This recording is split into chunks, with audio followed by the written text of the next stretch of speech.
वंदे अहम श्रीगुरु श्रीजुत पदकमलं श्रीगुरं वैष्णवंश्च श्रीरूपं सग्रजातं सहगण रघुनाथं नितं तं सजीवं साद्वैतं सावधूतं परिजना सहितं कृष्ण चैतन्य देवं श्री राधा कृष्ण पादं सहगण ललिता श्री विशाखान्वितं हे कृष्ण करुणा सिंधु दीनबंधु जगत्पते गोपेश गोपिका कांतो राधा कांत नमस्तुते तप्त कांचन गौरांगी राधे वृंदावनेश्वरी वृषभानुसुते देवी प्रणमामि हरिप्रिये नमो महावदन्नाय कृष्ण प्रेम प्रदायते कृष्णाय कृष्ण चैतन्य नाम्ने गौरत्रीशे नमः वाञ्छा कल्पतरुभ्यश्च कृपा सिन्धुभ्यैव च पतितानां पावनेभ्यो वैष्णवेभ्यो नमो नमः जय श्री कृष्ण चैतन्य प्रभु नित्यानंद श्री अद्वैत गदाधर शिवासादि गौर भक्त वृंद हरे कृष्णा कृष्णा कृष्णा हरे हरे हरे राम राम राम हरे हरे हरि ओम तस्सात् ओम विष्णुपदाय कृष्ण पृष्ठाय भूतले प्रेमानंदं शिशुवत्सं सदा दैनश्री स्वभाय सर्वजीव पादे गुरुशिखर नमो विष्णुपदाय कृष्ण पृष्ठाय भूतले श्रीमते भक्ति वेदांत स्वामी निति नामिने नमस्ते सारस्वती देवे गौरवाणी प्रचारिणे निर्विशेष शून्यवादी पाश्चात्य देशतारिणे हरि ओम तत्सत्। তো আজকে আমরা এখানে সবাই সমবেত হয়েছি। আজকে দামোদরে আপনারা অন্তিম দিবস উদযাপন করছেন। তো ভগবান দামোদরের এই মাসটা ভগবান কৃষ্ণের দামোদর নামের উপরে উৎসর্গিত। দামোদর শব্দের অর্থ কি? দাম শব্দের অর্থ হচ্ছে দড়ি, আর উদর শব্দের অর্থ হচ্ছে পেট। তো এই মাসে ভগবান শ্রীকৃষ্ণকে মা যশোদা প্রেম রূপী রজ্জু দ্বারা তাকে বন্ধন করেছিলেন। প্রেম রজ্জু, হ্যাঁ, বলে যে এই সাধু বাবা কি বলে, দেখছি গরু বাঁধা দড়ি, আরে বলছে প্রেম রজ্জু, এ কিরম কথা হয়ে গেল? গরু বাঁধা দড়ি তো দেখা যাচ্ছে ছবিতে। আসলে ভগবানকে বাঁধতে গেলে গরু বাঁধা কি তার থেকেও মোটা কোনো দড়ি দিয়েও তাকে বাঁধা যায় না। একমাত্র ভগবানকে যদি বাঁধা যায়, তার একমাত্র বাঁধার রজ্জু হচ্ছে প্রেম। শুধুমাত্র প্রেম রূপী রজ্জু দ্বারা ভগবান বন্ধিত হন। দুর্জা ধন কা ভোগ না ভায় সুখা সাগ ভি দুর্ঘর খায় দুর্যোধন কা ভোগ না ভায়। দুর্যোধন কৃষ্ণকে কিরকম ভোগ দিয়েছিলেন? একদম 56 রকম ব্যঞ্জন দিয়ে ভোগ সাজিয়েছে, তাই না? আমরা পাই মহাভারতে। বলছে দুর্যোধন কা ভোগ না ভায়, কৃষ্ণ ওই দুর্যোধনের ভোগের দিকে পর্যন্ত গেলেন না। কি খেলেন? সুখা সাগে ভি দুর্ঘর খায়। ওই বিদুরের গৃহে ক্ষুদন্ন শাক দিয়ে পেলেন। শাগন্য কি? বিদুরের স্ত্রী কৃষ্ণকে দেখে এতই মোহিত হয়েছে, কলার বদলে কলার খোসা খাওয়াচ্ছে। আর কৃষ্ণ ওই বিদুরের স্ত্রীর মুখের দিকে তাকিয়ে ওই কলার খোসাই খাচ্ছে। তো কলার খোসা কারা খায়? হনুমান টনুমান, বাঁদর টাদর, গরু ছাগল। তো ভগবান কি তাহলে তাই? ভগবান হচ্ছে ওই বিদুরের স্ত্রীর দেওয়া প্রেম রূপী বস্তু তিনি গ্রহণ করছেন, তিনি কলার খোসা গ্রহণ করছেন না। ওই বিদুরের স্ত্রী কৃষ্ণকে দেখে যে ওই যে একটা ভাব, তার মধ্যে একটা চিন্ময় ভাব উদিত হয়েছে, সেই ভাবরূপী প্রেমকে কৃষ্ণ আস্বাদন করছে। কৃষ্ণের খাবার অভাব নেই, কৃষ্ণের পড়ার অভাব নেই, তিনি অনন্ত কোটি ব্রহ্মাণ্ডের মালিক, অনন্ত কোটি ব্রহ্মাণ্ডের মালিক তিনি। তাকে সেবা করার জন্য লক্ষ্মী সহস্রত শতসম্ভম সেব্যমানম গোবিন্দমাদি পুরুষম তমহং ভজামি। যার সেবা করার জন্য সহস্র লক্ষ্মী দেবী বসে থাকেন, সে হচ্ছে গোবিন্দ। আর সেই গোবিন্দকে খাওয়াতে গেলে তাহলে কিরকম দরকার? কিন্তু ভগবান কৃষ্ণ শুধুমাত্র ভক্তের হাতের প্রেম রূপী বস্তুকেই তিনি গ্রহণ করেন। যশোদা মা কৃষ্ণকে প্রেম রূপী রজ্জু দ্বারা বন্ধিত করেছেন, এবং কৃষ্ণ এই বাধা অবস্থায়, ধরুন আমাকে যদি কেউ বেঁধে দেয় এবং আর একজন বাধার লোক রয়েছে, দুজনেই বাধা, এখন আমাকে যদি বলে যে ও প্রভু ওনার দড়িটা খুলে দাও, তো আমি পারবো খুলতে? পারবো? আমার হাত বাঁধা, আর একজনও বাঁধা, এবার আমাকে বলা হলো তুমি ওনার দড়ি খুলে দাও, সম্ভব? তার আগে আমার নিজের হাত খুলতে হবে, তারপর অন্যজনের দড়ি খুলতে হবে। কিন্তু ভগবান কৃষ্ণ নিজে বাঁধা অবস্থায়, বন্ধন অবস্থায় তিনি জগতের জীবের বন্ধন মুক্ত করছেন। এই কুবেরের দুই পুত্র নল কুবের আর মণিগ্রীব, তারা ওই কৃষ্ণের উঠোনে যমল অর্জুন রূপে ছিল। যমল অর্জুন কুবেরাত্মজৌবদ্ধ মূর্তৈব যদ্বৎ তয়ামচিত ভক্তি ভাজো কৃত তথা প্রেম ভক্তি সকামে প্রযচ্ছ ন মোক্ষে গৃহমেস্থি দামোদরে। হে প্রভু, তুমি কুবেরের দুই পুত্রকে উদ্ধার করলে, কৃপা করে আমাদেরকে এই জড়বন্ধন থেকে উদ্ধার করো। এদিকে কৃষ্ণ বাধা অবস্থায় রয়েছে, এই বাধা অবস্থায় কৃষ্ণকে আমরা বন্ধন মুক্ত করার জন্য প্রার্থনা করছি। ওই কুবেরের দুই ছেলে অহংকারে মত্ত হয়ে যখন ওই নারদ মুনিকে অসম্মান করলো, তারা অহংকারে মত্ত হয়ে ওই সরোবরে স্নান ক্রিয়া করছে, জলকেলি করছে বিভিন্ন অপ্সরা রম্ভাদের সঙ্গে। তো নারদ মুনি বৈষ্ণবকে দর্শন করলে যে সম্মান করতে হয়, সেটুকু তার বোধ বুদ্ধি লোপ পেয়েছে। তো নারদ মুনি তাদেরকে অভিশাপ দিলেন যে তোমরা এই যে উলঙ্গ অবস্থায় জলের মধ্যে দাঁড়িয়ে রয়েছো, তোমরা পরবর্তী জীবনে বৃক্ষজনী লাভ করো, অভিশাপ দিলাম।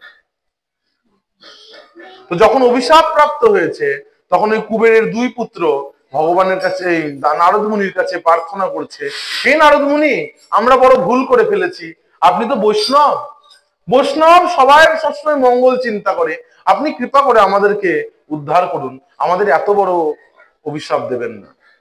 তখন নারদ মুনি বলল, দেখো অভিশাপ তো আমি তোমাদের দিয়েছি, কিন্তু তোমাদের এই অভিশাপ একটা সুবর্ণ সুযোগে পরিবর্তন করতে পারি। কি সুযোগ? বলছে যে কৃষ্ণের চরণ প্রাপ্ত হওয়ার জন্য হাজার হাজার বছর ধরে মুনি ঋষিরা তপস্যা করে, সেই কৃষ্ণকে তুমি, তার স্পর্শ তুমি একদম কাছের থেকে লাভ করবে এবং তার সমস্ত বাল্যলীলা তুমি দর্শন করবে। কিন্তু তাদেরকে কি গাছ বানিয়েছিল? কি গাছ?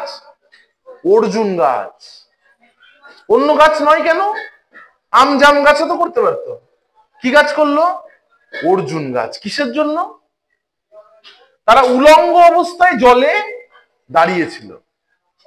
এ থেকে আমাদের একটা শিক্ষা দিচ্ছে, কখনো উলঙ্গ অবস্থায় থাকতে নেই।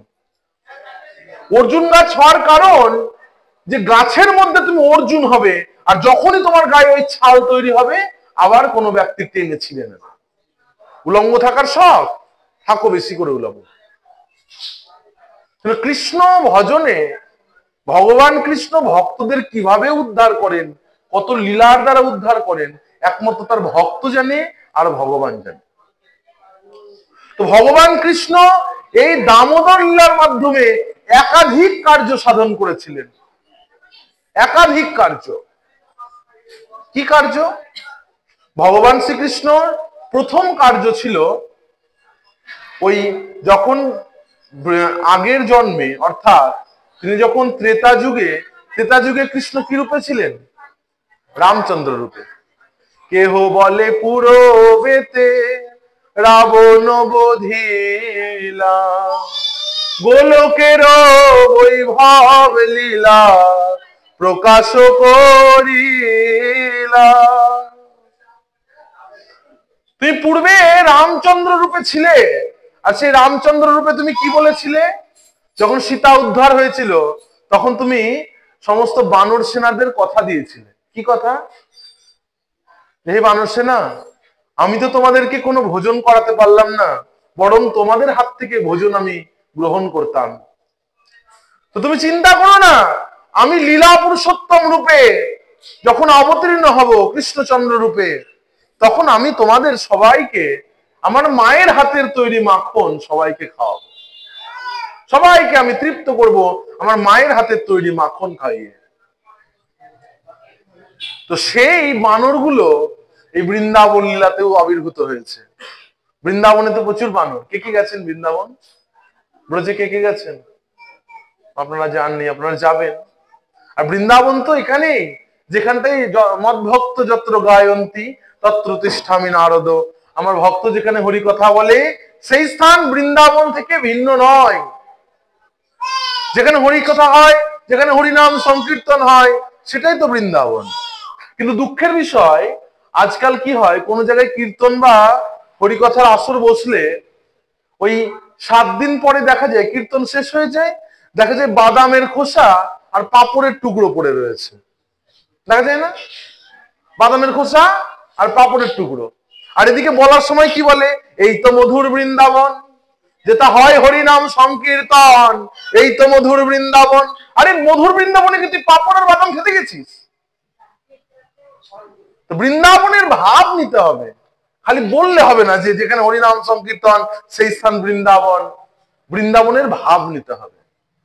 মূল বস্তু হচ্ছে আমার ভাবনাটা কি, বাহ্য নয়, অভ্যন্তরীণ ভাবনাটা কি। আমি কি সত্যি জ্ঞান করছি তো বৃন্দাবন? যদি কেউ হরিনামের আসরে, হরিবাসরে, হরিকথা ভাগবত কথার আসরে সেশনকে বৃন্দাবন জ্ঞান করে, চোখ বন্ধ করলে সেই ভাগবত লীলা হৃদয়ে স্ফুরিত হবে, তবে সে বৃন্দাবনে রয়েছে।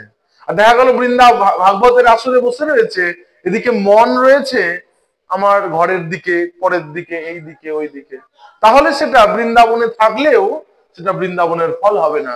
এদিকে ধরো রাধাকুণ্ডে কেউ বসে চিন্তা করছিস আমার গরুটার কি হলো বাড়িতে, তাহলে কিন্তু আর বৃন্দাবন বাসের কোনো ফল হলো না। তো এইরকম ভাবে ভগবান কৃষ্ণ ওই বানরগুলোকে তার মায়ের হাতের তৈরি মাখন খাইয়েছিলেন এই লীলার মাধ্যমে। এইটা গেল একটা কারণ। দ্বিতীয় কারণ কি ছিল? দ্বিতীয় কারণ ছিল ওই যশোদা মা যখন দধি মন্থন করছিল, একদা গৃহদাসীষু, শ্রীমদ্ ভাগবতমের এই দামোদর লীলার প্রথম শ্লোক, একদা গৃহদাসীষু নন্দগোপ গৃহিণী দধিনীর মন্থন কালে গায়ন্তী চ রমন্তী চ।